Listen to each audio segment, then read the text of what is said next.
What's up with you guys? What's up with you guys? It is your boy West Coast. We are live in the building. Make sure you guys can hear. We got my boy Boss Cowboy on the line. What's up with you guys? Make sure. Kyron, what's going on, Bubba? Go outside. You want some water? All right. So yeah, we are going to start this show off right. Have TJ go get you some water downstairs, Bubba. All right. Sorry about that, y'all, man. Y'all know I got my sons during the day, so it is what it is. So let's get this thing popping, though. But I got Boss Cowboy on the line. What's up with you, man? Hey, man, you know I'm doing real good. And yourself? Shoot, man, I'm blessed, man. I'm blessed, man. I'm ready to get to this Cowboy. Gotta get to this Cowboy talk. I know that. Let's go. All right, so, hey, man, y'all already know what it is, man. We do the shows when we're able to do the shows, but you guys already also know that it is football time. So since it's football time, there is a chance that the Dallas Cowboys, there's a chance that we're going to be on the road. So since we're going to be on the road, we might as well get used to this format. So, this is our travel pack. But let me get this up on Facebook real quick so I can make sure I can see you guys' comments. And then I'm going to get up on YouTube because you guys always have some great comments, man. And I want to make sure I can get those up and speak about those and talk about those and engage with you guys. So let's get that up on. All right, so we up on, bam. So we up on YouTube. Bam, we're good. And then get us up on Facebook.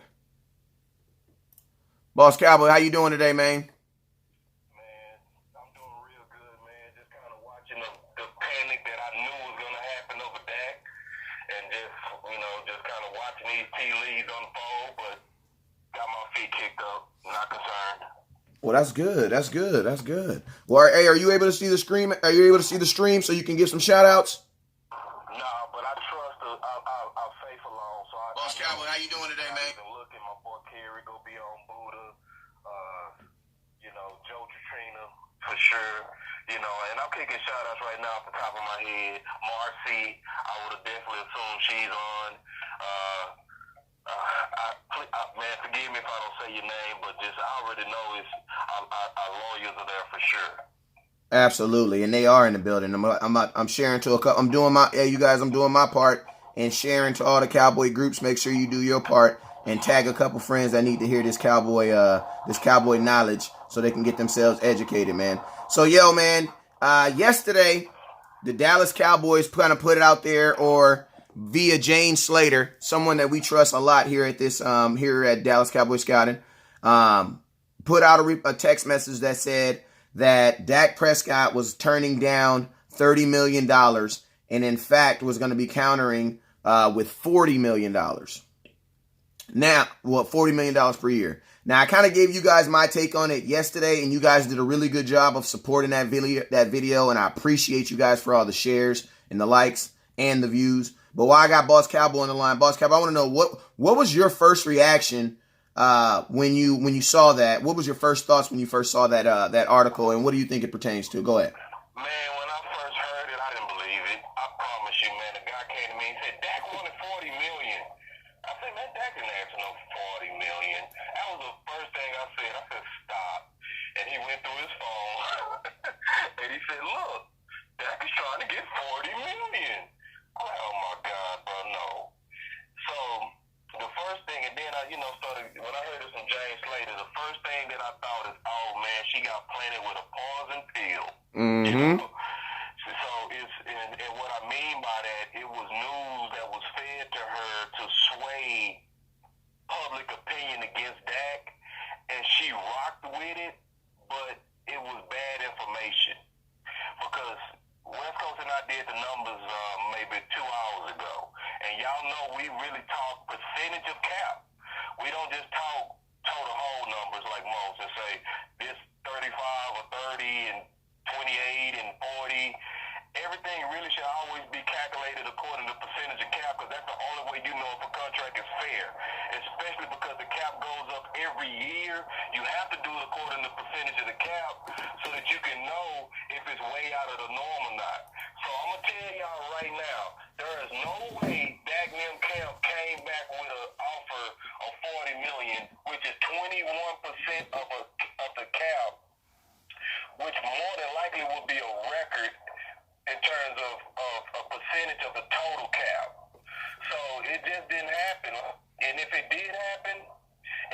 happened where it was tongue in cheek.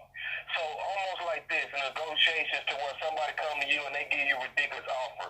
So let's say you're trying to buy a car, right? And let's say you know this car is worth about $20,000, right? Mm-hmm. And then they come back and say, well, we'll sell you the car for $28,000. You gonna say, okay, I want it for $14,000. Right? You came back with something ridiculous because they came to you with something ridiculous. So the only way the number 40 million never came up is because they probably shot a number back, basically saying you insulted me with your first offer. Yep. You know? So it's not anything where it's to be taken literal, like Dak is really trying to get the Dallas Cowboys for $40 million. That's not going to happen. Yeah. It's not even, it's only right now part of the process to where, okay, you shot out a crazy number, I shot out a crazy number, let's meet in the middle and let's get serious now. Absolutely. And you know what this also lets you know, Boss Cowboy? You know what it also confirms? This also confirms that the Dallas Cowboys have been playing games with these people. They've been playing games with them, because if Dak Prescott is turning down $30 million on Monday after preseason, what was these offers that they were telling us that they were giving them last week?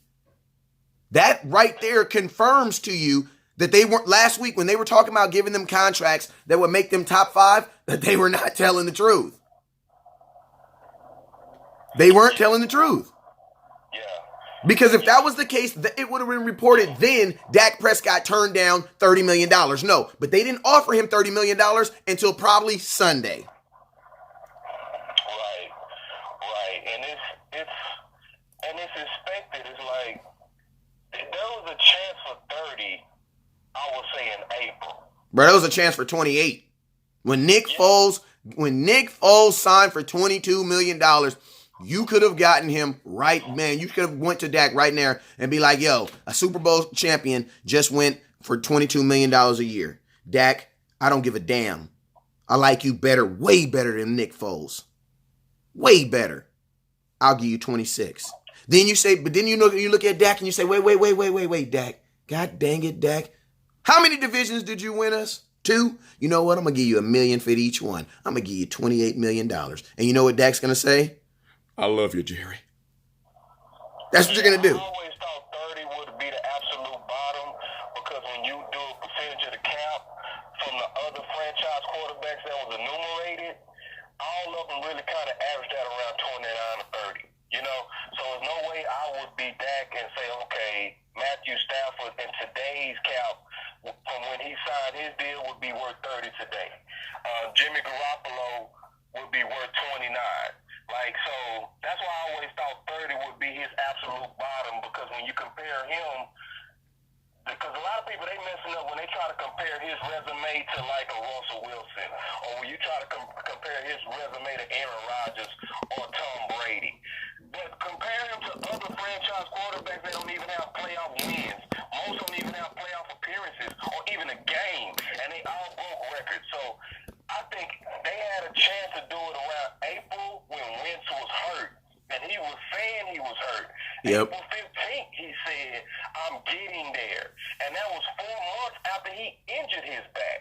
So the window was open then because Wentz's future was in doubt then. Because the only thing that they said they was going to do at that time was at least a 5th-year option for Wentz. So, but at that same time, people got to just go back in the time machine and research. I already wrote the articles. I already in my articles too. The proof and all of that, the links, all of that.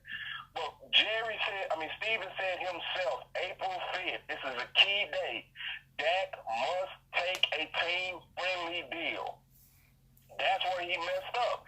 He was trying to make him be team-friendly instead of giving him an offer that was respectable, like 28 to 30 million, and at least break a record in total guarantee and total contract value, and that deal would have closed because it would have probably been the best deal out there at the time. You know? Yep. But then after Wentz, that gave him all leverage to Dak, because what's the record with Dak against Wentz head up West Coast? 3-1. 3-1? 3-1. So he 3-1. He just swept him when they went up against each other. He put up 400 yards on this guy,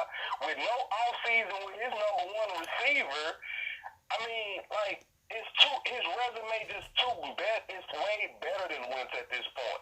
It's just too good. You got resume. You got playoff appearances, playoff wins versus this guy doesn't have anything like that. You know, and everybody try to say when he was an MVP candidate. Go look at the numbers. I also have this in my article. Dak in the first 8 games of 2017 was outpacing Wentz in every category.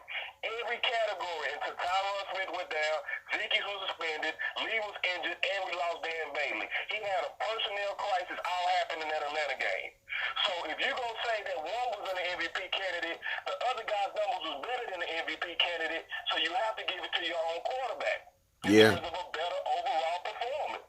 So once Wentz was signed, that gave Dak the leverage to say hell no to $30 million.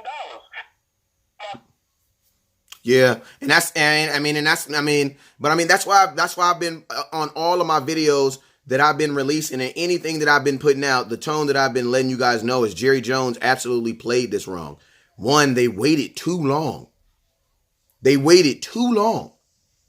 Like, they waited way too long. Now you're at the point where it's like desperation is going to set in, and you got to remember week 1 is going to come regardless. And now you put your backups out there that didn't help at all either. Like, it's amazing to me how all these negotiations really started kicking right off right after that goddamn 49ers game. So the Dallas Cowboys, man, like they're waiting. It's almost like they're waiting for their players to fall or do something wrong so they can then pounce and try to get a deal. It's like play them for, you're looking at your season. You got 3 weeks before your season starts. You got 3 playoff preseason games, and you got a half a week before your season starts on September 8th. I don't know. I'll be there though. I'll definitely be there in Dallas. But yo, man, I just, when I see a report saying that Dak Prescott wants $40 million, I thought the exact same thing. Like, there's no way that Dak Prescott feels that, Now, I'm not going to say that he may not feel he's worth $40 million because I think everybody should have a high worth of themselves. You know what I'm saying? But I just don't think that Dak Prescott is not, he comes off like a pretty smart dude, right? So I would think that he would know the negative press that's going to come with asking for that type of money is going to be ridiculous. You still with me, Boss Cowboy? I think I lost him. But yeah, I would think Dak Prescott would understand that the negative press that comes with that is going to be ridiculous. Here we go. What's up with you, man? You got to switch to Verizon, man. Nah, man, my face hit the mute button. My fault. God dang, rookie mistake. But yeah, man, I was just kind of explaining to them why Dak being a pretty goddamn smart guy and has pretty much, in a lot of people's opinion, played this the smartest way for you to come out and be like, I want $40 million, bruh, that basically pisses on everything that you've already been doing. That's why, in my opinion, not even to Jane's defense, I think Jerry Jones or Stephen Jones or somebody from the organization gave her that information and said that, the exact same thing they did with Amari Cooper.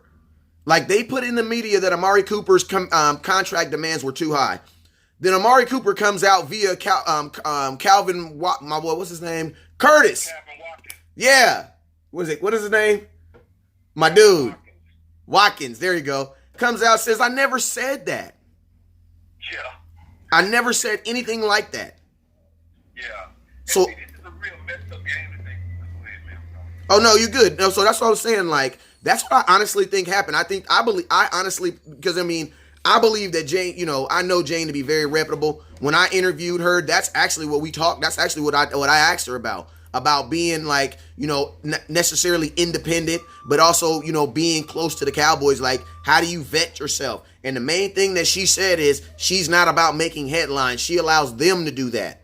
You know what I'm saying? And she's not about being first. So I definitely think, just like we know they use Mike. I love Mike Fish, but we know they use Mike Fisher to put information out there. So why wouldn't they use Jane Slater to get some information out there? Because at the end of the day, this is what I think is going to happen. I think Jerry Jones is going to give Dak Prescott about $33 million. And then you have 2 types of fans. You have fans that are absolutely, fanatic about Dak Prescott, whether that be statistical or non. You know what I'm saying? But there have fans that just absolutely love him. Those fans are going to be absolutely excited.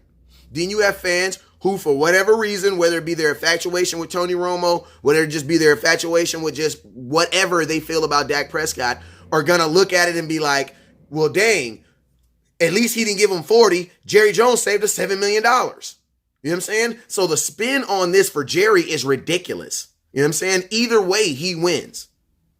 But my thing that I don't like about this, and it's kind of like with my kids, you know what I'm saying? My kids have a set of things that they're supposed to do each night before they go to bed, right? And guess what? Sometimes, I'll be sleepy, man. I fall asleep. I go to sleep, and I wake up and some of this stuff not be done. Now it's time for them to go to school, right? Does it make sense for me as a parent to chastise and come down hard on my kids knowing that they about to go to school and have to learn some education, have to do all this other stuff? Is that the proper timing to do that? Probably not. Why? Because I don't want them focusing on that. I want them focusing on going to school, representing our family and our family last name the best of their ability, learning their information with a clear mind. I.e., I want Zeke on the field with a clear mind. Now you have my quarterback. Now you got my quarterback, the guy who you said is the franchise face of your team. Now you are doing negotiations with the quarterback, bro. Like, come on. You don't do that. Like, you say whatever you want to say about Ezekiel Elliott. He got the on-field issues. He got the on-field issues. Okay, Dak ain't got no off-field issues. Cooper ain't got no off-field issues. Why ain't they been signed? Why can't we get those guys taken care of? We know for a fact that if you sign Amari Cooper right now, you're going to save money. For a fact. For a fact you're going to save money on Amari Cooper. Why? Because he's already counting $13.9 million against your cap. So why hasn't he been signed? Like, there makes no sense. And they say, because, what they say? Because they're waiting for Julio Jones. Well, somebody already got $20 million. And you already said that you're not going to pay him. You're not going to allow him to set the market. So we're basically at a standstill then. Like, we're at a standstill. Yeah, it's a couple of things, man, that just really frustrates me too. First of all, great metaphor. Fantastic metaphor. I'm gonna call you Socrates. We come up with these little Jesus Christ parables that paint the picture perfectly of the mid-timing of how they handle these negotiations. Can I get you to speak up a little bit, boss? Yeah, I was just basically just saying, like, man, that was an excellent metaphor with your kids on how you want them focused on school. This is the very, very wrong time to be using the media and the public for money. This is not the time for that. Get behind closed doors and get nasty. But you poisoning your players' reputation by leaking stuff out there that's not even realistic. The only people that were sad is the people that really understand this is the people that have been listening to this show for the last 6 months. But if you're not on this show, to where we've been talking percentage of caps and all that kind of stuff for months and months and months and months, you are probably just right now in your emotions about Zeke and Dak. You calling them greedy. You calling them everything but a child of God. Oh, all Jesus. Because of leaks that's coming out from the team that's missed time when you really supposed to be letting them focus in on the season. Absolutely. Like the glue and putting the last piece of glue, putting down the landscaping on this house, the foundation, and this is just horrible timing. And see, what people got to also realize is Steven has a precedent of this. Yes. This is not new to Steven. Like, you got to know your history of Steven Jones. So think about this, y'all. Deion Sanders was probably the greatest athlete to ever play any sport. It was a time we didn't have even a salary cap. And Jerry Jones made an executive decision to go acquire Deion from San Fran. We all know that history, which strengthened the Cowboys and also weakened our biggest NFC opponent. Yep. You know who had a problem with it? The team. Steven. Yep. The very team who put us out the year before. The very team. Jacked up his dad, put him against the wall, Jerry, and Jerry literally is like hanging up off the wall saying, son, it's done. It's done.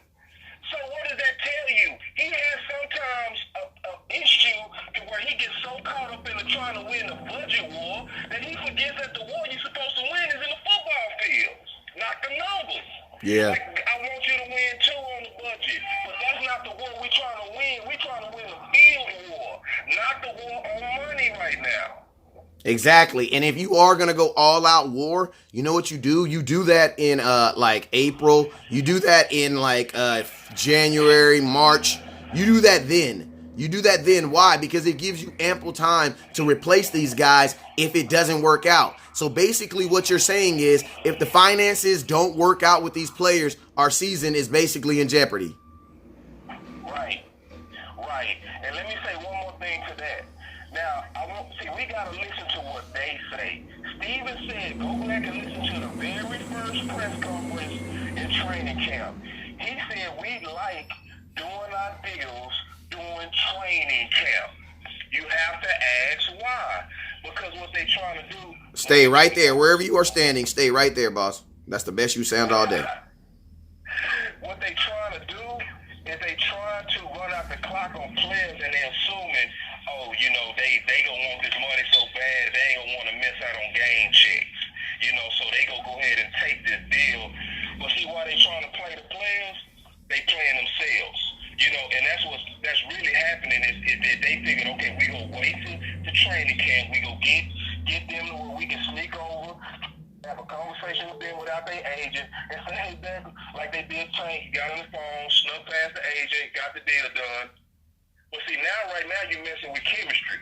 You got Cooper sitting out there on a holdout, you know, and I don't care what none of y'all say. This is a holdout that Cooper's doing. Hey, boss. When I reported that Amari Cooper got carted off on the field, and the whole world came out with their crucifixion, crucify him, put him on the cross, and he's fake. He's fake. Hey, even Mike Fisher. Oh, you got these guys that are they're in training camp who've never been in a locker room, running around pretending to be Cowboys insiders. But guess what they couldn't do? They couldn't stop Amari Cooper agent from showing up the next day. Oh, what a coincidence. They couldn't stop Amari Cooper from getting mysteriously injured the next day. Oh yeah, Amari Cooper did finish that practice. Yeah, he did. And he did come out, and guess what? He has not practiced since. Yep. What a coincidence, right? Like a holdout. That's called a soft holdout. Yeah, that's a smart. That's the type of holdout. That's what Julio Jones did. Like we beating up Zeke. We beating up Zeke because Zeke is working. He's in Cowboy working. Don't think he's out there playing with a whole bunch of females, you know, smoking blunts and drinking drinks and smoking weed and, you know. No, Zeke is working. Y'all remember the last time he came back from Cowboy, he looked like a Greek god. He didn't have a six-pack, he had a nine-pack. So that's what he's doing right now. But even with that, we hating on Zeke right now. We just killing Zeke. Zeke's selfish. What you think about his holdout? I get about 30 questions on that every day. And I say, look, man, he's right. First of all, they said they were starting with Gurley money. Now they want to offer him bail money. You wouldn't take that at your job. And yep. then they trying to run out the clock on these players. That's what they trying to do, but they doing it at a time where it's messing up their own chemistry. Because this is the time you're supposed to be getting the glue together with your quarterback, with your receiver, and your best running back. But right now, all of them are not optimizing right now. It's because of money. And the fan base, and they using the fan base to try to put pressure on them, which is like what West Coast said, you don't want your kids disturbed before they finna go to school. Yeah, and then and boss, why would you want to have the highest paid offensive line in the NFL and not run the ball? 4 of your highest paid players on your team in the top 10 and the top 7 are on your offensive line. Yeah. Do you think that's by like randomness? That's not by randomness. The reason why that is because they want to run the ball. And hey, man, you gave me a shout out on my analogies and wisdom and stuff. I want to give a shout out to my pops who's watching right now because I got that straight from him. So shout out to my pops, man, watching. Oh, man. I ain't gonna tell you who it is because as soon as I do, he gonna get 50,000 friend requests. Man, pops killed it. But it's just perfect, like wisdom. It's perfect. You can't paint that picture no better than the unwise way of how they going about this. And you got to listen to them. It was them that said, we decided to do this. We was the ones who decided to do this in training camp. We was the ones who wanted to start talks now. Yep. Instead of February, April, March, May. We the ones, they said that. We like to do our deals during training camp. Oh, okay. So it was y'all, because Zeke put it out there in February that he didn't want to play this season unless he got a deal done. Well, maybe you should have started talking then. Yeah, and that was reported by Mike Fisher.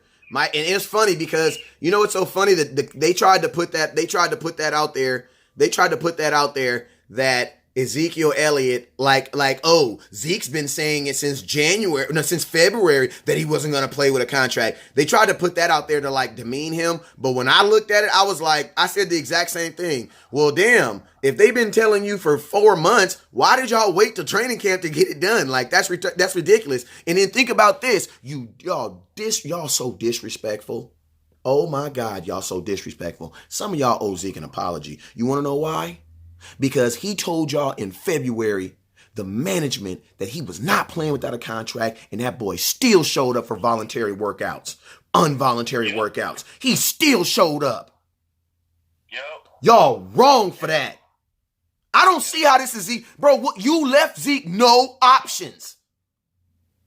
He told you he was not coming to practice. Bro, he told you in February he was not going to play this year unless he got a new contract. And guess what? Guess what, Boss Cowboy? God is so good. That's why Stephen Jones went into the media and said what he said about Ezekiel Elliott's contract. It all makes sense now. Yeah. That's why Stephen Jones went in the media and said, oh, yeah, we're going to pay Ezekiel Elliott, and that contract is going to be around. It's going to be, the foundation is going to be around Todd Gurley. Why would you tell someone that the starting point was going to be Todd Gurley? How can the starting point be lower than the person that's getting paid the most? That's an oxymoron within itself. Right. That's an insult. And people got to peep it for what it is. It's a slap in my face. It's a slap in the face. It's like there's nobody listening to the show going to take a verbal commitment from anybody. I don't care if it's a $10 bet. And somebody says, okay, I'm going to pay you $10. But then when they show up with $8. I don't care if you got $1 million in the bank. It's the principle that they just did that to you. So you told me you was going to give me a starting part of Todd Gurley. But now when it's time for us to talk, and you show up, and you give me a contract offer the bail, hold on, this is not the starting point that we said we was going to start with. So I'm in Mexico, okay? Until y'all do what you said you was going to do, then don't call me with this stuff. Hey, the scouts are on it, bro. The scouts are on it. Joe Tranchina says they knew that's why they drafted 2 running backs to put pressure on Zeke. Bro, we were all thinking why we draft 2 running backs? We was all bro, you had, and I like my backs. But you had some weapons there. We needed more help at wide receiver. Think about this. We have 1 wide receiver signed through next year. 1. You know who it is? Michael Gallup on a rookie deal. Amari Cooper's on a 1-year deal. Cedric Wilson technically too. I apologize. So we got 2. But out of your starting wide receivers who you know are going to play, your 5, you have 1. And that's Michael Gallup. And we didn't even address that in the draft. You would have thought we'd have drafted another wide receiver just so you could have 4 years with him. Thank you, bro. That makes sense. You draft them just so you can get the 4 years. And it's also backwards to what they saying on why they saying they having trouble paying Dak now. So let me ask you a question. If I'm saving you millions, isn't that the time to invest into weapons for me? Yeah. Right? But now when it's time to pay me, you saying, I can't pay you because if I pay you, I can't weapon you. Well, you should have weaponed me up when I was only costing $600,000. When I was the best value hands down in the NFL since Brady. Literally the best value. When I say value, I'm talking in price for what you're getting for return. You was paying a quarterback $600,000 and getting $9-figure million in return. Yep. and you didn't use any of that money to super weaponize your quarterback. Now, go look around the league and let's see what other people did or have done when they had their first round quarterbacks. What did they do for Murray? What did they do for him? Oh, they weaponed him up. Go look at the draft, right? Yeah. King Butler. They got the little receiver, the little quick receiver that ran a 4.34. I forgot his name. Isabel, I think his name. They weaponed him up. What did they do for Baker Mayfield? What did they just do for him? What did they do for Aaron Rodgers? What did they just do for not Aaron Rodgers? Tom Brady got a number when Gronk left. They went and got O'Neal. Yeah. What did they do for Matt Ryan? I mean, our number one receiver would have been like literally. What they got is the number 3 receiver would have been our number 1 receiver. But see, they keep painting this false narrative like we can't pay Dak and pay for weapons. I don't see that around the league. I see people paying for their quarterbacks and still paying for weapons. I see it all around the league. What did they just do for Wentz? I mean, we can go golf. We can go quarterback after quarterback after quarterback. And what I see is a commitment to helping them. What I see with Dak is you was paying him $600,000 and you never gave him a new car sale. And don't say Cooper was, because Cooper wasn't. Cooper was a refurbished weapon, and that was looked at like he was a decline that just worked with Dak. So don't tell me he was like priority. He was more so to rescue the season over a failed committee plan. Yeah, and also that's why when we traded for Cooper, the national media basically ringed us across the coals saying that we overpaid for him, because they were saying if we would have waited, we could have got him for like a third or a second. That we didn't have to give up a first round pick. But the reason why the Dallas Cowboys gave up the first round pick is because they wanted him then. They wanted him right then. Remember, we were going into the bye, and the Dallas Cowboys wanted that extra week so that he could train with Dak. You know what I'm saying? And then the cold thing about it is we gave it up, and then they ended up having to work out on their off days to get the training down. You know what I'm saying? So, I mean, I think at least I know between myself and Boss Cowboy, we have definitely presented enough evidence for people to make conscious decisions on what the heck is going on. Like when you hear the narrative, and then you have like, I always hear this from the older crowd too, that no quarterback that ain't won no Super Bowl worth no $30 million. Okay, well, not Aaron Rodgers. Aaron Rodgers ain't won a Super Bowl in 10 years. Who ain't won it? When was the last time Drew Brees won his Super Bowl? Cam Newton ain't never won no Super Bowl. Matt Ryan ain't never won no Super Bowl. Garoppolo ain't never won no Super Bowl. Carson Wentz ain't never won no Super Bowl. I'm looking you in your face and I'm telling you, Carson Wentz has never won a Super Bowl. If you go look in his Winnicky page, it does not say Super Bowl winning quarterback. It does not say that. It says he was a part of a Super Bowl team. Guess what? He can get a ring. If the Cowboys win the Super Bowl, when we win the Super Bowl this year, you have as much as a right to a ring as Carson Wentz does. So go get you one. So if you want a Super Bowl ring, and all the stuff they didn't put us through, because I know I'm getting me one, Boss Cowboy. I'm getting me a ring. Cowboys win this year, I'm getting me one. I don't give a damn. And I'm gonna be just like Carson Wentz, walking around like what? Shoot, I did my part. Hey, Cousins ain't won no Super Bowl. Come on, bro. Like, and then most importantly, can I ask you a question? Lyle Collins ain't won no Super Bowl. Zach Martin ain't won no Super Bowl. Tyron Smith ain't won no Super Bowl. D-Law ain't won no Super Bowl. They all got paid. So is it only the responsibility of a quarterback to win a Super Bowl? Everybody else just gets to play. Right. They don't even get their contract. I'm going to hip you guys to a fact, right? And this is something that I know because we interview NFL players here. We had Roy Williams on here last week. We had Coach Tucker. He's personal coach for D-Law, David Irvin, Taco, the Hot Boys. Just say the Hot Boys. You know what I'm saying? He does all their stuff. And, you know, having those guys on this show, it really does a really good job of making you understand the human side of what goes on with these guys. You know what I'm saying? So it's very, very important when we have those guys on here. Then I always say this. Boss Cowboy even told me this the other day. I always say this. When you have a person, an NFL pro, come in that's played in this system and then told you that is how it is, that is how it is. Period. Right.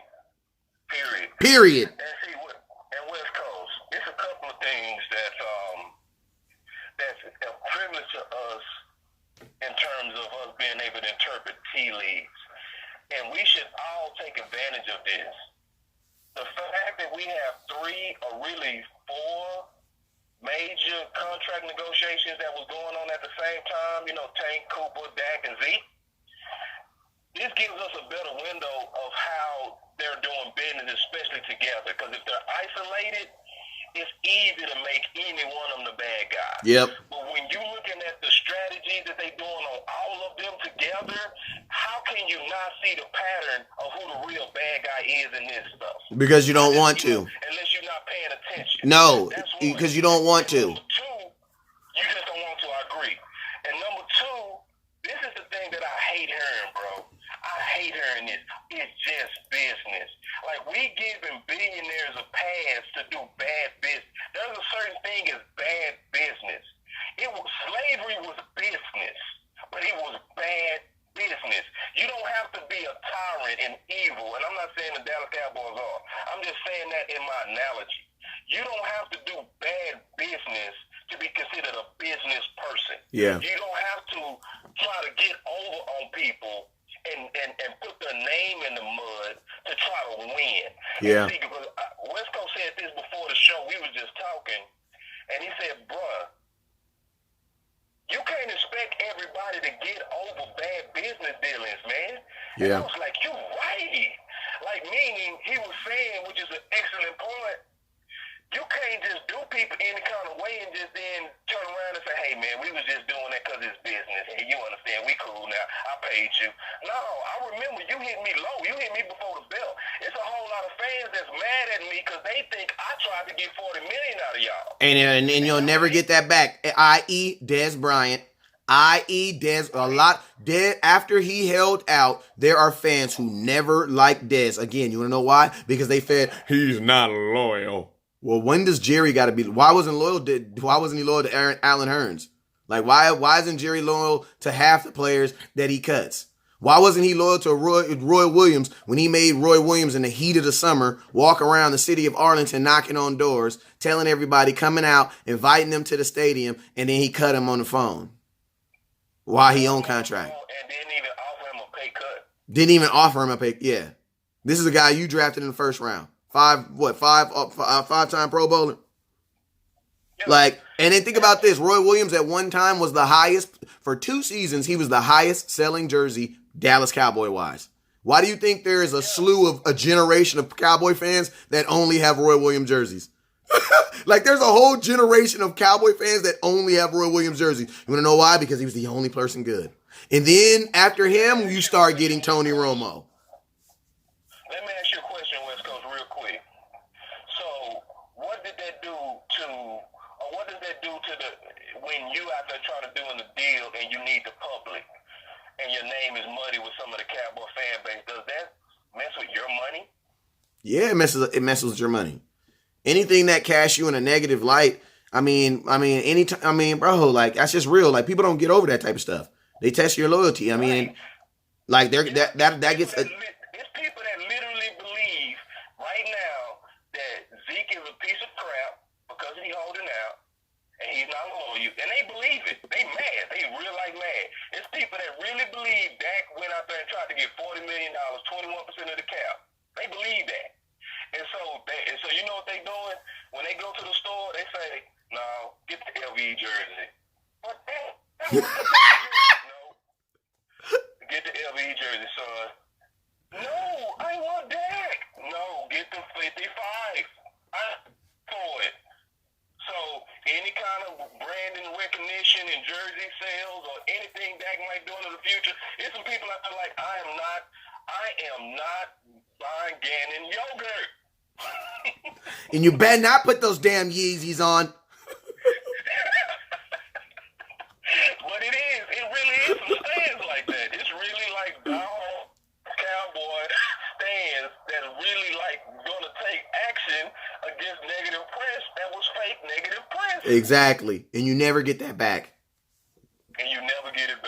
Now think about this: the last two players. And this is it, bro. Just look at the other 31 teams and watch how they negotiate with their quarterback and their key players. You don't see this. You don't see Pittsburgh. Now, you saw Pittsburgh do it between the players, right? The players were saying stuff about bail money, which they was wrong for. But you didn't see ownership, right? And that's like the worst one, Pittsburgh, right? Hey, they gave Ben Roethlisberger an extension, and it didn't even really hit the major media. They gave him a 2-year extension, like I think like a month ago, probably like a month ago, and people didn't even know about it. Only few teams that throw our players under the bus for money, for negotiations.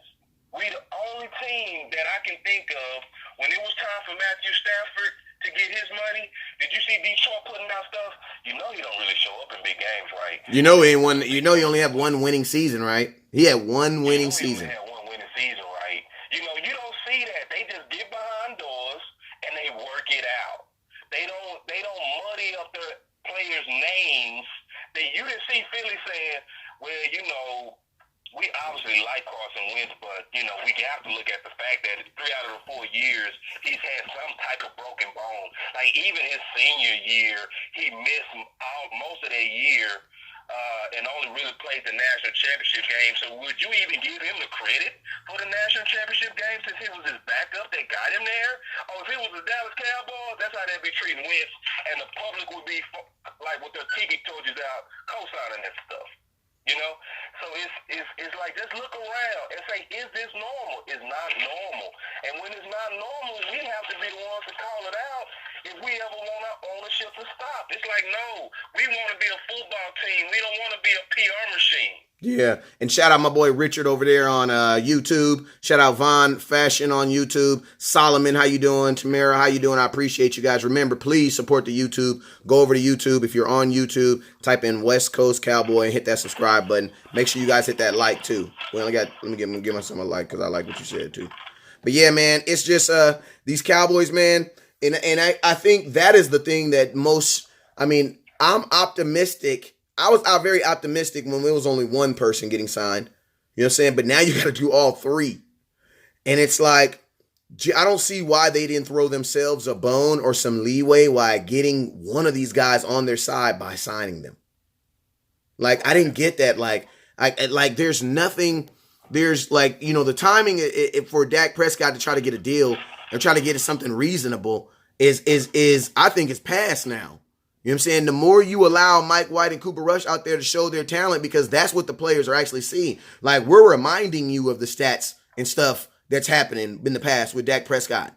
You physically got to see on Saturday what your hopes are if this comes to a holdout or him not playing. And then most importantly, I'm sorry, I don't trust the Dallas Cowboys going into the draft and drafting a quarterback. You don't know why? Because they really wanted freaking Paxton Lynch. They didn't even want Dak Prescott. So, like, you accidentally fell on this dude, and now I'm going to trust that you on purpose going to find the quarterback of the future. Like, you was trying to replace Tony Romo with Paxton Lynch. # slap yourself. Exactly. That's what Jerry Jones wanted. That is documented. Then you wanted to replace him with Johnny Manziel. And I like Johnny Manziel. He cool. I got to kick it with him at the sports con, so that's no shot at Johnny. But I'm saying, come on now, bruh. So I don't trust him going in the draft and picking a draft. I don't trust it. Unless you're going to get Sunshine with the first overall pick, and that's going to be damn near impossible. And I heard somebody say this: we need to tank. That thing is cute.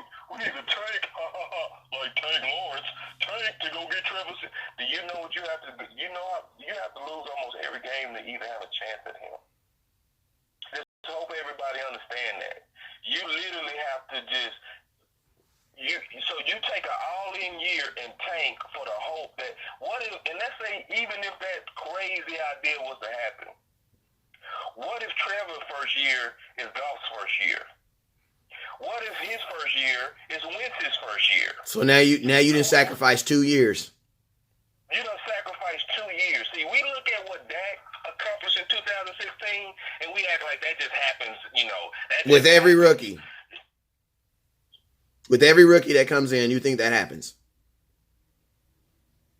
Yeah, that's horrible. And I mean, I ain't gonna lie. If I ever hear a Cowboy fan talking about we should just tank, I'm definitely gonna hashtag slap you, tell you to slap yourself. No, and it's plenty, bro. and you really need, and you really need to, and you really need. And then think about this, Boss Cowboy. Why you think Amari? What would it make sense? You would then waste $13.9 million. Why? Because you only have Amari Cooper on a 1-year deal. So if you're not successful this year and doing something productive, you will have paid him $13.5 million, almost $14 million to do what? So Amari Cooper, like, that doesn't make sense, bro. And then more importantly, Amari Cooper gonna be an unrestricted free agent next year. If you don't sign him this year, you think he's gonna want to come back to this mess? No. Do you really think he's gonna want to come back to this mess? And want to deal with Jerry trying to underpay him when he got Michael Thomas, and I'm pretty sure Amari Cooper thinks he's better than Michael Thomas, got 20 from his own team.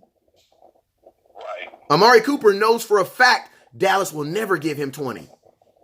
So why would he want to, like, if I'm Amari Cooper right now, I'm going to keep it 100 with you, and I ain't trying to put no bad juju out there, but guess what, man? I got a guaranteed $13.9 million. Jerry, he literally, his heel could just be hurt all season. Deuces. Yeah. And I'm gonna get what, 9.5 of that? Deuces. And like imagine it. I try to see, because this is maybe I don't know. Let me just say it like this. I just try to put myself in Dak, Zeke, and Cooper shoes, right? Knowing, like, how many times did Zeke limp out the game and come right back in?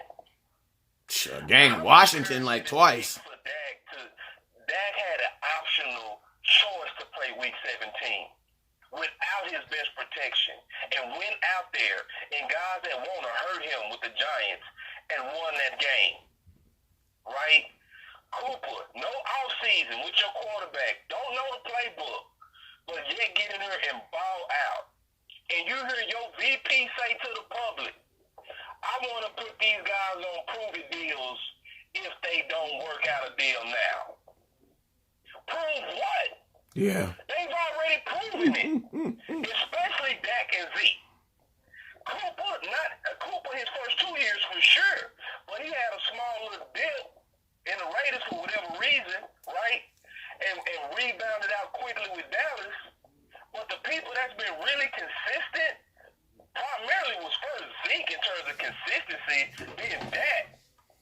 And you tell them after playing for $600,000 and for playing hurt, coming back in, getting all those carries and the load of this team, way more carries than any other running back in the league, and you say prove it again? Like, what more do you want me to do? Like, you want me to lead the league in rushing on while hopping on one leg? Like, come on, bro. And listen, in a boxing, it's a contact sport, right? You're going to get hit. You're going to get hit hard. But, man, there's things that's called dirty, man, like hitting me below the belt and kidney shots and headbutts. That was a headbutt. You didn't have to headbutt your best players in the public. You didn't have to do that. Yeah, you look tough to the fans. Oh, I like that. Steven said, hey, don't prove this. Get him, Steven. Okay. Come on now. Yeah, or basically to your dad's marvelous point. Great point. What you just did is your kids got to go to school in the morning. You woke them up at 2 in the morning talking about y'all need to clean up the room. They got to play all season, and you over here messing with their confidence now? Yeah. Telling them we gonna put you on prove-it deals. What? I mean, what more do you need to do if you Zeke? yeah, and hey, I want to talk about something else. I think they need to be mindful of. I think they need to be mindful of how they're using these rookies too. Because my thing is this, man. If anybody saw that interview with Tony Pollard when they were asking him about his carries and stuff like that, he has a very strong Southern draw. So I think that's why he's kind of recluse just a little bit. I'm pretty sure as he makes a little bit more money, you know what I'm saying, they'll probably get somebody to help him with that so he can feel more confident when he speaks and stuff. But he's a very strong draw. But even then, like, you could tell that his demeanor and his canter was kind of like down. And I mean, wondering, like, how would that have to be feel to be used as a pawn? Like, think of this. For all you guys that forget, Ezekiel Elliott's first game ever in the NFL was week 3 against the Seattle Seahawks. And guess what? He played 3 full series. He had 7 carries for 48 yards. That's 3 series that he played. 3 series of offense he played. They had Tony P out there for 1.5, and he carried the ball 4 times. And my thing is this. You protected, what round was Tony P in? Okay, and I think he's good. I think he's going to be good. But you protected, but you let Zeke go out there and run for 3.5 series, rush 7 times against the number 1 defense. And think about this. Cam Chancellor and that number 1 defense was on the field the entire time that Zeke was on the field, his rookie season. Remember, because that's how Cam Chancellor hit him real hard. And then Zeke came back on the next series, could have went out of bounds, turned back and went straight at Cam Chancellor. You know what I'm saying? That's what we have. That's what we got. Straight dog. Super dog. Zeke could have go out of bounds, puts his foot in the dirt, turns right back into Cam Chancellor. Right. That's what you got. And Jerry Jones, and it's amazing, bro, because the only thing that I have heard Jerry Jones say about that preseason game is the fact that he thinks that Tony Pollard can take the load. Now, my thing is this. Their offense ran 71 plays, and you're going to tell me out of 71 total plays, you was only paying attention to 4? That whole preseason game had nothing to do with the Dallas Cowboys. That whole preseason game had to do with showing Ezekiel Elliott that we don't need you. And you were doing that at the expense of someone's career. That is not right. And then it shows you how much they reach to do it, man. Because everything that they're saying is reaches, and it's like insulting to people that's intelligent, right? It's very insulting to see somebody get 4 carries and to look at a 4-carry sample size and say, based on these 4 carries in a limited preseason game, that I'm going to make this wild prediction that I think he can carry the load. Because you're not getting enough practice to say that, even in training camp. You're not getting enough padded practices to say that. Because carrying the load meaning you can see him taking the duration of hits, especially using him as a 3-down back. There's not enough sample size, and especially there's nothing about him even physically to say that that's true. Because even Kamari, before he's given a load now, had to at least have a second hammer to share that load before he was given the whole load. You asking a guy that's 210 pounds to carry the load in the NFL now. So it's insulting to his intelligence and all of our intelligence. And like you said, nobody wants to be the pawn. And that was the big point that you made, is what does that do to a guy that comes into the league, right, who just want to play football, and then you kind of welcome into the ugly politics of football where you have not earned the right to even be compared to Zeke yet. Now, we all hope he is Zeke Part 2. Yeah, but that's so disrespectful. Hey, man, God bless you. Jerry was right. I was wrong. I kiss your ring. But I'm not going to say after 4 carries. In a preseason game against the 49ers. Like, and I'm going to tell y'all something else also, and I want to make this declaration. I don't need Jerry Jones to create a thought or to confirm a thought. I can pay $99, and also I was at the game, so whatever. But I can pay $99 and watch the film and come up with my own understanding.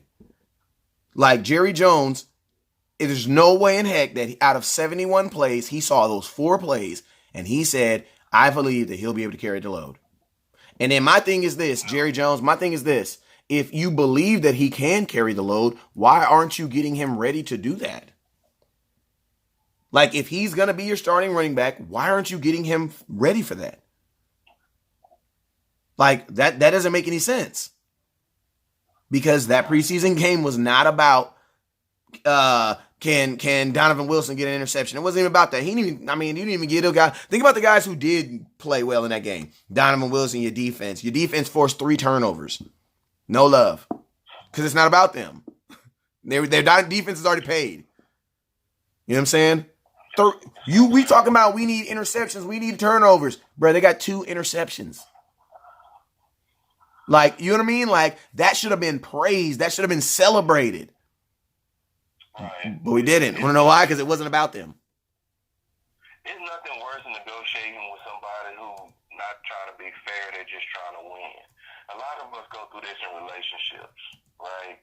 Where you're in a relationship and your spouse or your significant other, they not trying to be fair. They just trying to win. So if you say, hey, I'm trying to make up a crazy example. Hey, baby, well, you don't really, kind of show me love like you used to. I mean, I can't even think of no crazy example, but you know what I'm talking about. That's what the Dallas Cowboys are doing. They basically coming up with all kind of excuses that's not about being fair. It's just excuses.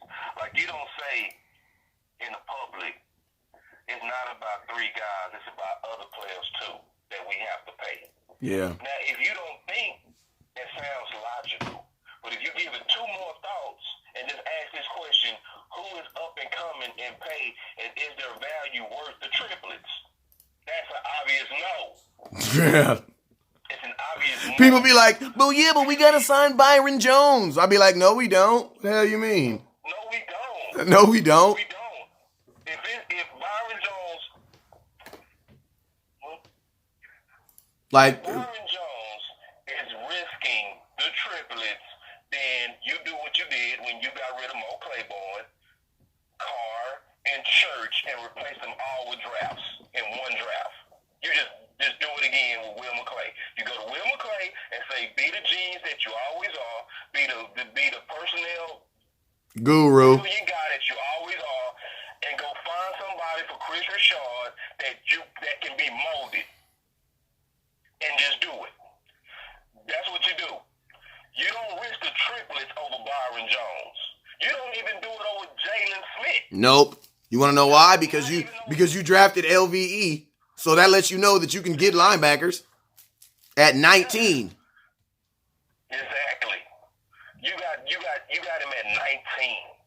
So there's nobody up and coming that's the value and the worth together of the triplets. Nope. No individual, nobody. So like that's so like when you actually listen to what they're saying, and don't just give it like one thought, give it 2 or 3, just go a couple of steps further and say who's up and coming, and do they have the team value as the triplets? Nobody does. Nope. Not even Tank. Not even Tank. As much as I love Tank, we saw this team go 13-3. Without Tank. Without Tank. And he was on the field, but that's when his back was hurt. And we was ranked 31st in pass rush. With an injured Tank, we won 13 games. So don't tell me even Tank's value is worth the value of the triple. Hey, who was your linebacking core in 2016? Ba-dum-ba. Ba-dum-ba. I'm just saying. That's all I'm saying. Like, you're talking about. I'm just saying. So you can make it work if you had to. The cases they're making of why they don't want to pay those guys market value, it doesn't hold. It doesn't hold, and it's not right, and it's insulting, and you're doing it in the public. Yeah. Yeah, man. And what I'm hoping is, Zach Martin held out he held out last year at the beginning, and we result for it. He got injured. I'm not saying a result, but I mean, it was, if you go look at the numbers of players who hold out and end up getting injured, it's ridiculous. Des Bryant held out in a break in his foot. Zach Martin had his spasm stuff, missed his first game in college in NFL history. You know what I'm saying? That's pretty big. Ended up missing 2 games. You know what I'm saying? There's a lot that goes in there. And the crazy thing about it is the Dallas Cowboys have all this data that we give you guys. They have all this data, and they choose to overlook it. And the reason why they choose to overlook it is because they are going for a number. At the end of the day, it's not about Zeke. It's not about Dak. It's not about Cooper. It's about one number that they're trying to get all three of these guys under. And at the end of the day, I don't really care. I don't think they really care who gets the most or who gets the less. I don't think they care. Because if you remember, every time that Stephen Jones talks about anybody, he talks about them all together as in they're one.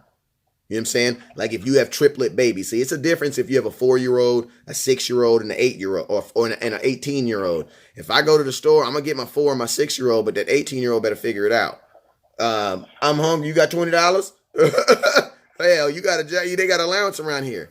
But my 4-year-old, my 2-year-old, I got to get them something to eat. You know what I'm saying? But when you have triplets, and they're, as they put it, those is all babies around the same age. That means when one eat, they all got to eat because they all around the same age. You know what I'm talking about? They're the same person. That's how they really view them. They view them as the same person. I think in the back of Steven's mind, he has a number that he's trying to get all three of these guys under. And for anybody that's saying we're going to have more money next year, we'll have $87 million available. You want to know why? Because we have so many players on 1-year deals. Think about this. Byron Jones on a 1-year deal. Who else? Amari Cooper on a 1-year deal. Cobb on a 1-year deal. Who else? Allen Hurns was on a 1-year deal till we released him. Who else is on a 1-year deal right now? Jalen Smith is technically, he's a restricted free agent next year though, but he's technically on one. Robert Quinn is on a 1-year deal. You know what I'm saying? Antoine Woods is on a 1-year deal. Tyrone Crawford is on a 1-year deal. Collins is on a 1-year deal. Yep. I'm at 9. There's only 22 starters. Right. You know what I'm saying? That's crazy. Right. So this, and you know, the biggest thing also that you did a couple of days ago that a lot of people got to keep in perspective, we also have to consider this, the amount of projected cap space that we have that doesn't include restructures or cuts. So, you know, when you hear the negotiations and the public leaks and you have the ability to forecast bank accounts, that would be the one reason why I would understand that coming back with a $40 million offer. Because, see, if he did come back with a $40 million offer, his agent, because it wasn't him, it was his agent. Wow, Terrell said Jason Garrett on a 1-year deal. You're absolutely right. Damn, I forgot about that. So if he did come back with a $40 million, which I super doubt, it was to basically say, y'all can't play me. Don't play me like you don't got the money. Don't play with me like that. That's what that was about. Like, stop playing broke when you sitting there with a lot of money. That's one of the worst things in the world is somebody say, hey, man, I can't pay you, but then you catching them shopping at the Gucci store. And they buying new cars and stuff, and they owe you $30. So it's like the Dak and their agents have the ability through, you know, the public information stuff that we all have to look at cap projections and say, no, man, we're not going for that excuse of having trouble paying all these players. Y'all getting ready to have more cash than you had in the last 20 years. $87 million available. $87 million, not even with cuts. Yep. So and then all the players that's on these 1-year deals, we see what we do in the offseason on 1-year deals. We play like dirt and pennies for them. So I ain't trying to hear that. You going to get Randall Cobb now for pennies. Yeah. Georgia Local for pennies. Hey, I want to ask you. We know. We know y'all not big spenders in free agency. So all this acting like, well, we don't have it. Yep. And we got to pay future players and all this. No, pay your core. Because to me, your core is the triplets, even over your offensive line. Because we saw firsthand what happens when there's a breakdown in any one of those three. We saw the offensive line break down last year with Fredericks and Zach Martin, and we still was really good. So if anybody lost value, it should have been the offensive line, except for Tyron Smith. Yeah. Hey, man, we still got 90 people in there. We're at 194 shares. Can I get 6 people to give me 1 share? If we can get over 200, that'd be pretty dope. That'd be pretty dope. But hey, man, my boy Chief is in the house. What up with you, man? I see you, Hitter. Heather, you made an interesting comment. Can you expound on it a little bit? And I love to elaborate on it if you can expound just so I can understand it a little bit. Tony P says, you saying preseason is easier because they're going against a mixed defense, first, seconds, and thirds. You only find out about who these quarterbacks are doing regular season. You're so stuck on wanting to see if the Cowboys can win without Dak that you are risking more than what you're getting. Absolutely. Absolutely. Tony P. Absolutely. That's why I love the people on my show, man. I love the fans that listen to this show because like the risk is not worth the risk is not worth the reward. That's like someone telling you, pay me bet $100 so you can win 120. Like what? So I'm gonna win my $100 back plus $20? That's a dumb bet. Like no, I wouldn't do that. That's a dumb bet. Like that's a dumb bet. I heard a social media guy say, y'all need to stop acting like y'all smarter. Hey, my boy Cohen Matt says, pay your twins, not your triplets. Well, what are your thoughts on playing 2 and not 3? No, you pay all 3. And I'm going to tell you why you pay all 3. That's a good question. That's a good question, Cohen. We just have to go back and look at history without any of the 3. And look at the team net effect without any of the 3. Let's start with the quarterback. Everybody say anybody could do well with that offensive line and that running game. Well, in 2015, we had 4 veteran quarterback starters and was 4-12. Yep. Without Dak. That's true. Okay, so that's the net effect of not having Dak. We witnessed it. Okay? And don't say, oh, but we didn't have Zeke. We had 1,000-yard rusher, and we had just as many yards through that committee. We produced 1,400 yards that year because we had it was 1,540 or something like that because I remember Joseph Random had like 380 something, and then DeMarco Murray had 1,080, and then Alfred Morris had like 3 something. So we still were running the ball pretty good in 2014. Because you guys remember, boss, in 2015, we didn't get statistically eliminated in 2015 until week 15 when we played the Jets. It was week 14 or 15 when we lost to the Jets, when Kellen Moore could not beat the goddamn Jets. That's when we got statistically eliminated from the playoffs in 2015. And we were then like 4-9. It was something ridiculous. Yeah, you need. And Whedon was a former first rounder. Because y'all say anybody can do it, what Dak is doing. Whedon was a former first rounder, a baseball player with a cannon, right? Since anybody can do it with the offensive line, did he do it? We brought in Matt Castle. He went 11-5 with New England. Since anybody can do it, did he do it? We got somebody who's so smart. Kellen Moore, he's so smart. You know, anybody can just play quarterback behind that offensive line and run a game. We need him to win one game. So that's one. Let's talk about the effect of not having a number 1 with Cooper. We got to just look at last year. We was 3-5, and our receivers was rated dead last without a number 1. As soon as we got Cooper, Dak passing rating went up by 20 points, and Zeke average yards per carry went up by 1.5 with that one acquisition. We don't even got to even go back too far to even look at the value of Zeke. Just go look at 2017. That's all I'm going to say. And I'm going to just say this about Zeke. Even though we had a good running back by committee in 2015. You know what our first pick was after that? Zeke. So, yes, we need all 3. You know, all 3 because it's the... Hey, think about this, boss. Powerful. Hey, think about this, boss. In 2018, in 2018, we let go of Dez. They said we didn't need him. In 2019, who did the Dallas Cowboys say was their number 1 pick? Amari Cooper. A wide receiver. So every single time we do commit. Oh, but Boss Cowboy, hold on. Wait, there's more. We said 2018, we don't need we didn't actually, Jason Witten retired. We did wide receiver by committee 2018. And guess what we did in 2019? We gave Jason Witten $2 million to come back. Committee does not work. Defensive line. We went defensive end. We did defensive end by committee. Remember D-Law when he was injured? What did Jerry Jones say? We need a war daddy. Yep. Who they go get? Taco. It don't work.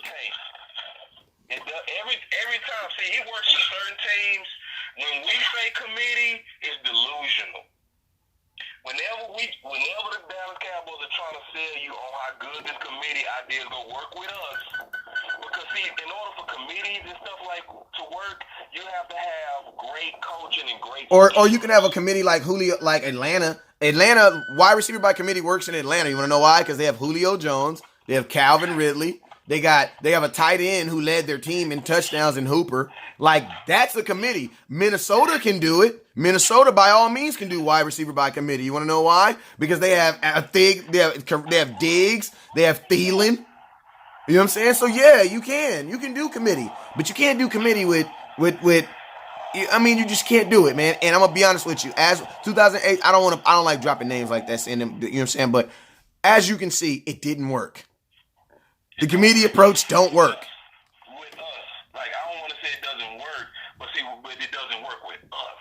Like, you have to have the coaches. Like, and just ask yourself this question: whenever Dallas loses a key player and doesn't have a backup, does it work? No. So the Dallas success is built on player talent. So don't you ever believe that we're the team that can be good even though we lose pieces. We're not New England. We cannot lose Gronk and be okay. Bro, we lost our quarterback 2015. Our whole season went to hell. We lost Zeke in 2017. Our whole season went to hell. Like, we're that team that loses one player and it derails our whole team. It derails everything. Everything. We are built on talent. We're not built on schemes. Don't fool yourself. And see, what happens is we look around and we see others doing it, and we say, we can do that, but we can't do that. We can't do that. We're not set up like that. And we're not set up like that. And we don't have the coaching like that. We just don't. Now, if we had coaches like Sean McVay, oh, yeah, committed, sure, let's try it with him, right? Because, Gurley can be hitting you, and he can get a bowling ball and still go crazy in the playoffs. Yeah. Right? People like Belichick can do that. We know that. Like, if certain coaches, we know, the Saints can do that. We know they can do that. And then, boss, also think about this. If you're going to go committee, you need to build that committee. And that committee needs to be young so they can develop together. Like, it can't be no committee of guys just, hey, Randall Cobb from over here, grab this guy from over here, throw this Allen Hurns in here, throw this Delonte Thompson in here, throw this Tavon Austin in here. Like, bro, like if you're going to create a committee, go actually create one. Create a room. Committee. Like we look. I really mean this, and Dak first 8 games in 2018 should literally be taken off his record. Like, take it off. Because the front office totally failed him. If you look at the resume of the weapons he was throwing to, it was just downright pathetic. The best weapon he had out there was Cole Beasley, by far. Gallup was a rookie who was looking like a rookie.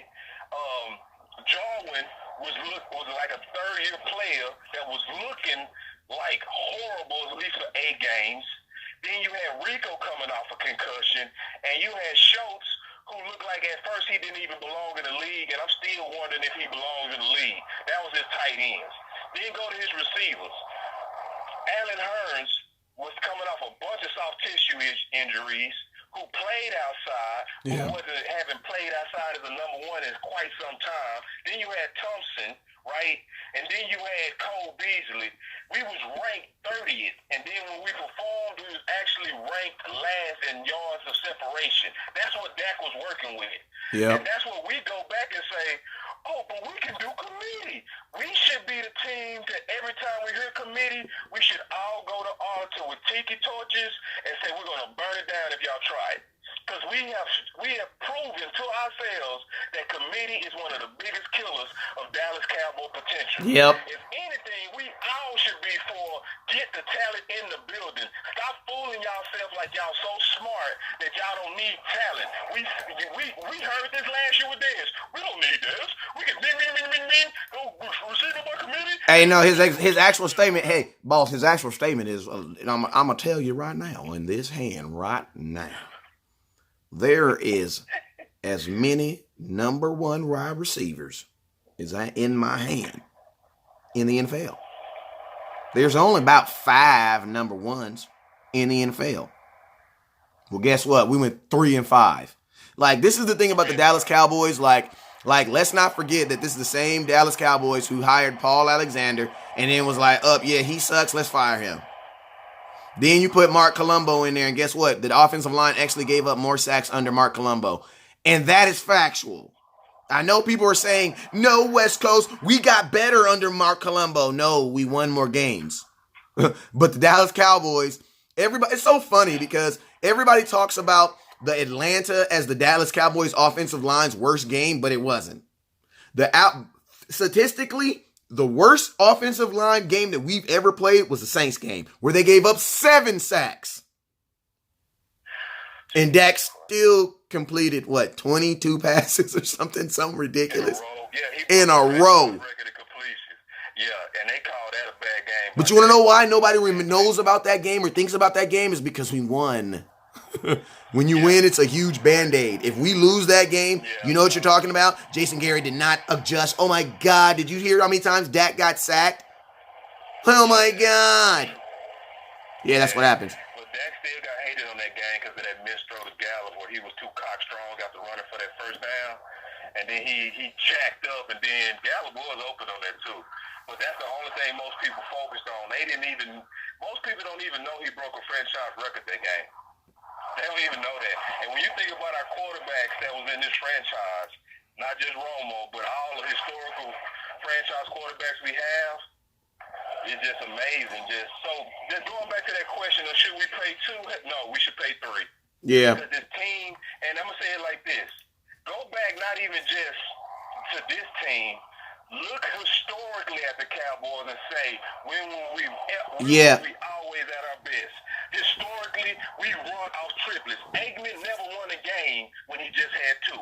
If he was missing Irvin, we lost. If he was missing Emmett, we lost. But we love Aikman, but the same stuff we say about Dak, we should be saying about Aikman.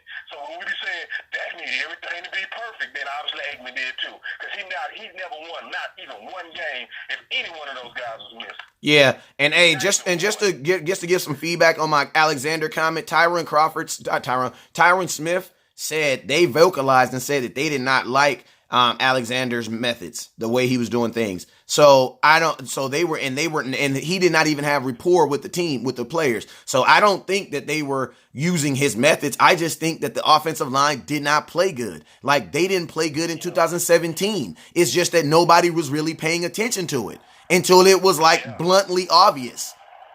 I think that's the difference. I still think the offensive line gets, like, people still saying to this day, Dak and Zeke got the best offensive. No, they don't. No, they don't.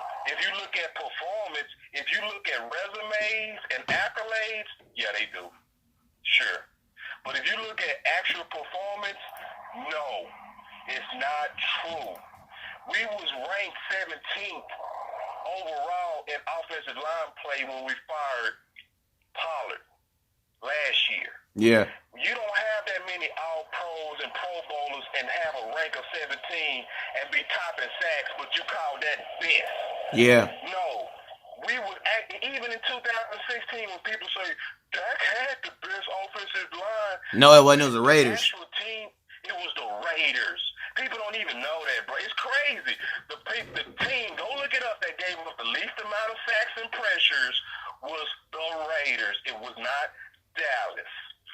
But so many people that like to use our offensive line to take away the credit from Zeke and Dak, that they still just throwing credit at them when they have not earned it. Yeah. They have not earned it. And it's like, and I ain't gonna say earned it. They was mostly hurt last year. even when they hurt, they said, but they so good. They carry Dak. They carry Zeke. No, you can't use that lie for 2018. No, he was out there with a rookie Connor Williams, who was playing like a rookie. Yep. Looney. And then he was out there with an injured Zach Martin, and then Liel was not having a good year at right tackle. Yep. And then I think T. Smith had a good year, but he got a lot of bad calls.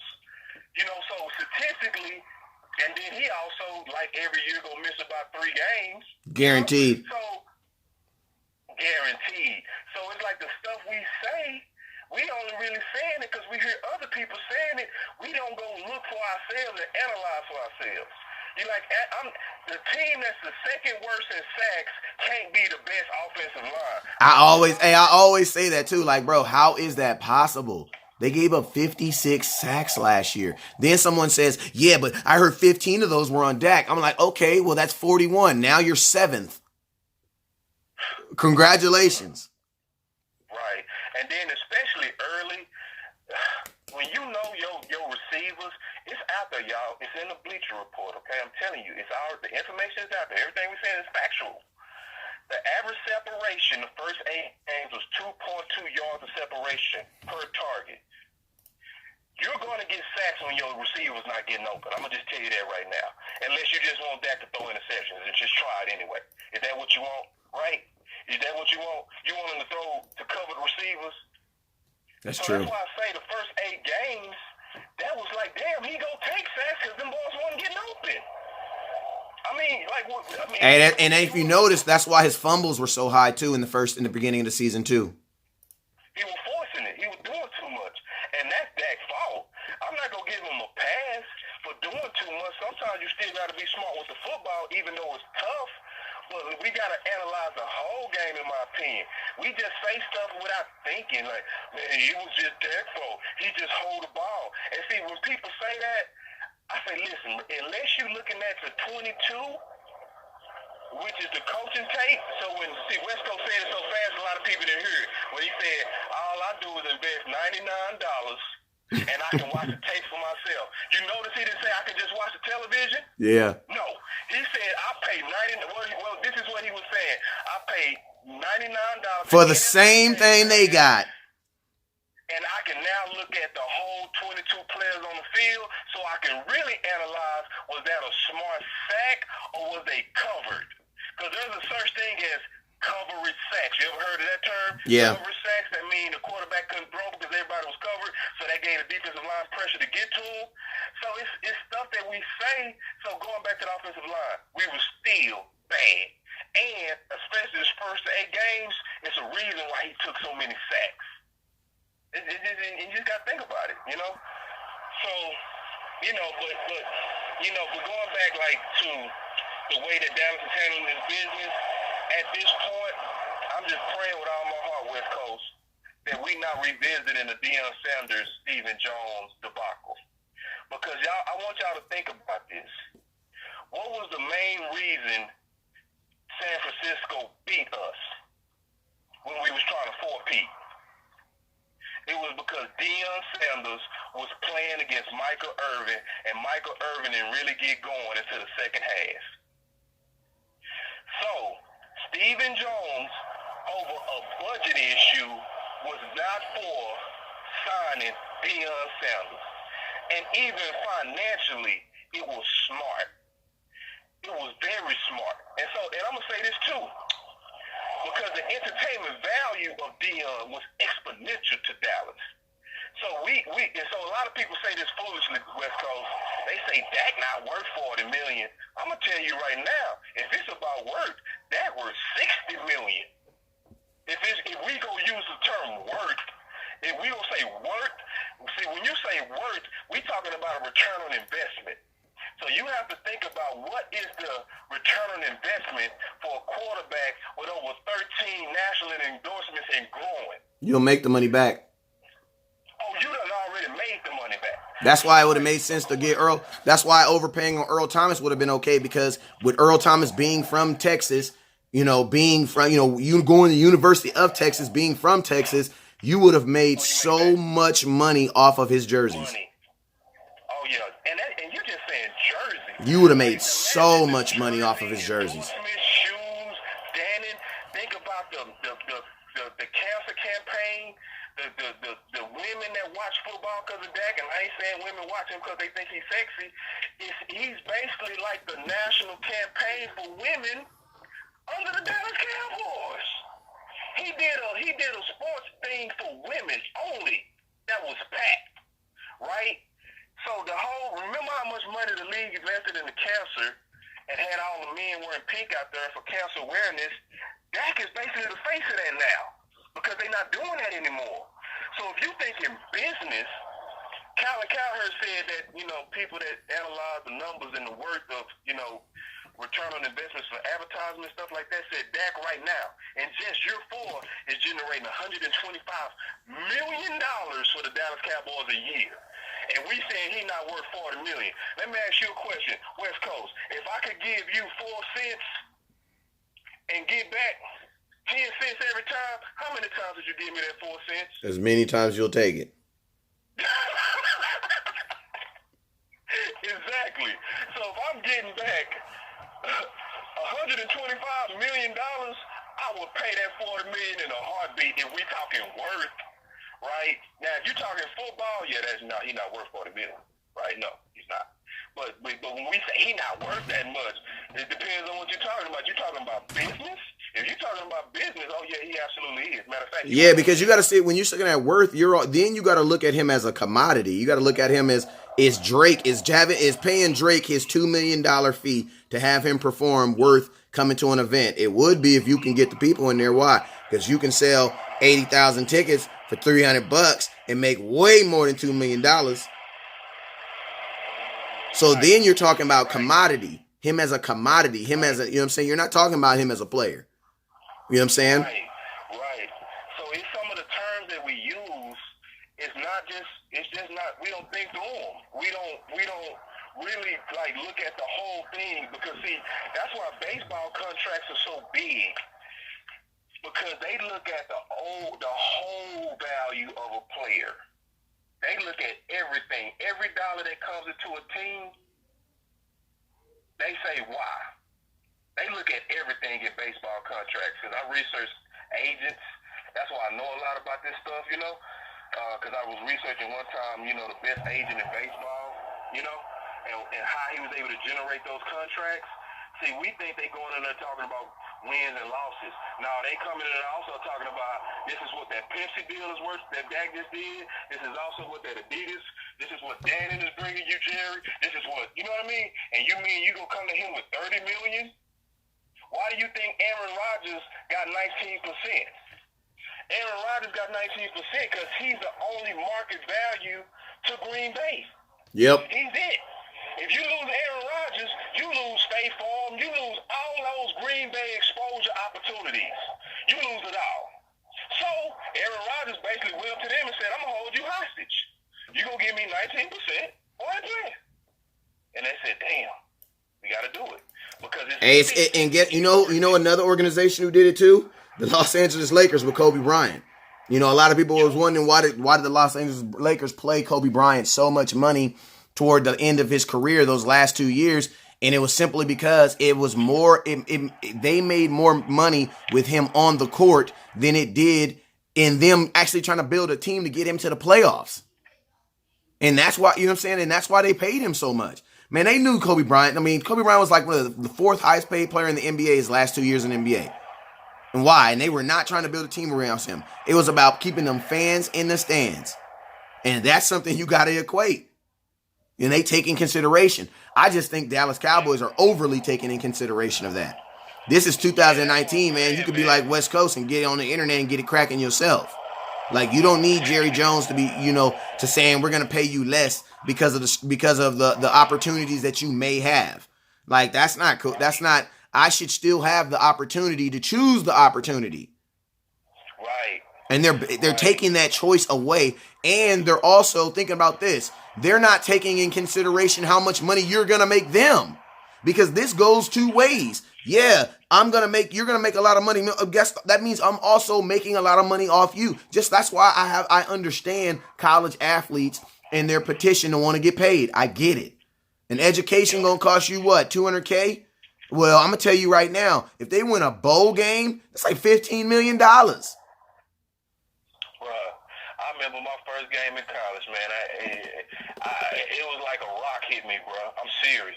We played LSU, and I'm sitting there, and we lost that game by 1 point. And at that point, U of H wasn't what it is now, right? And I remember the first thing my head coach said, Coach Hill, the first words out of his mouth, "Kill me, West Coast," was this when we lost. He didn't say, "Y'all lost, we was better than them, we had them." He didn't say any of that. You know what he said? What'd he say? We just lost $4 million off of one damn point. Bro, I felt like I got hit with a rock.